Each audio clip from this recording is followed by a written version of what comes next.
Since 1978, the Downtown Women's Center has offered shelter, support, and services. And today I'm delighted to be joined by its CEO, Amy Turk. So nice to have you with us. Thank you, Maria. All right, so obviously it's been around a long time, but when I mentioned shelter services and support, what are some of those programs that you offer down there? At the Downtown Women's Center, we started in 1978. Our original service was called a day center, which we still operate, where any woman experiencing homelessness can come to our door for 3 nutritious meals a day and access to a shower, restroom, and longer term services that lead to permanent housing, either with us in our own supportive housing, services that also lead to healthcare. We have a medical health clinic on site that lead to jobs. We help women find employment, both with us and our social enterprise made by Downtown Women's Center and throughout the community. So we really at Downtown Women's Center try to get to know the person, help her build her own kind of goal plan, and tailor the services that we have around that. One person might need, more sessions of mental health therapy. One person might want to go straight to writing her resume and applying for jobs. And it's a little bit different for everyone, but fundamentally, ultimately, everyone needs a home. So who is eligible for services at the Downtown Women's Center? We're open every day as a drop-in center, and no referral is needed. And any woman who needs a meal or a shower or a place to just have a friendly person speak to her can come down. Our website is www.downtownwomencenter.org. Okay. There are so many positive things that have come out of the Downtown Women's Center because of that one-on-one personal care. You must be very proud of the success stories of the people that you have been able to take from life of trial and trauma into something that feels more like a promising existence. Yeah. Who are some of those people and what are some of the things that have happened? Yeah, there's so many stories. That's what keeps me in this work. Right. I'm thinking of a woman who I know she would give me permission to say her name, Lavina. She needed to stay in shelter because just life kind of unraveled and didn't have enough money to keep up with her rent. But she came over to the Downtown Women's Center and started working in our employment program. And she was placed into a position in our social enterprise, like I said before, is called Made by Downtown Women's Center.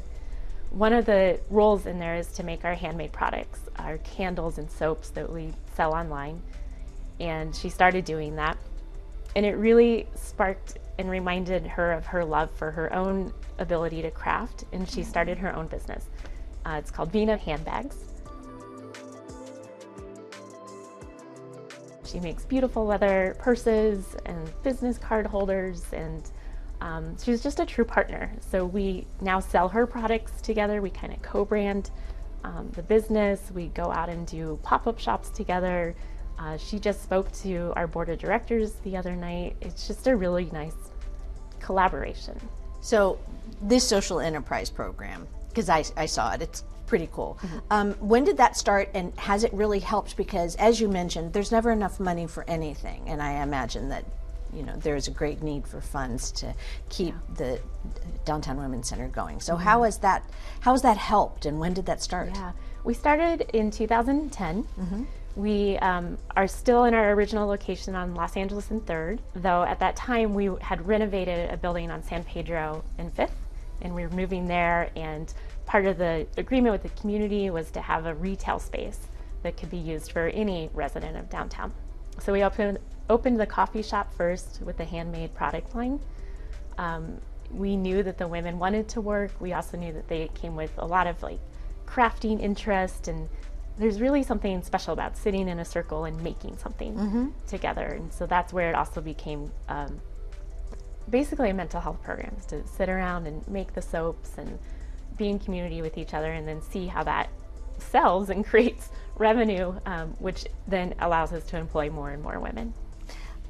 This whole year has been a trial and for everyone and every corner of everyone's existence. How has the DWC fared during the pandemic? What have you had to do, and what were some of the adjustments you had to make? Yeah. I'm so proud of everyone in our community, from the women we serve, our staff, our volunteers, our board of directors. Everyone just really like, what could I do? What can we do?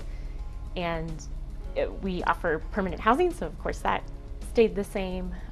What we normally did inside for more drop-in services are literally outside in our parking lot right now. So literally we have mental health counseling happening in our parking lot, or case management, or helping people write their resumes in physical environments that are safer. We were really appreciative to be a part of the Project Room Key initiative, and we currently are operating a hotel not too far from our main location. And in addition to that, helping people move from the hotel into permanent housing, and there's new like CARES Act dollars to help us with that. Let's debunk a couple myths about the room key. These opportunities were available for unhoused to move into, and then there was this controversy that they didn't stay, or they moved out, or they weren't actually all fully utilized. Mm-hmm. When it came to women, and single women in particular, does that reign true or not? Or did these women actually go, stay, and have progressively moved on? Yeah, in our experience, women moved into permanent housing as soon as they could. We were kind of uniquely opened last year, and then we closed in November before the city knew that the new administration would move from 75% FEMA reimbursement to 100%. Mm-hmm. So we were closed. The women that were in our hotel moved to other hotels that did have vacancy, and we continued to support them in their long-term efforts to find permanent housing.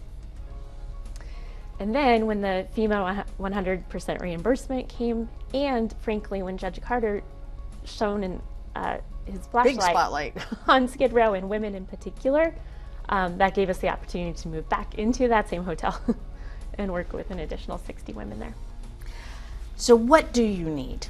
What do you want? I have a pretend magic wand here, and all of your hopes and dreams will be fulfilled when it comes to DWC. What can people do? What do you want? And what do you see the future? Yeah, there's a lot of ways to connect to the work at Downtown Women's Center, supporting our business.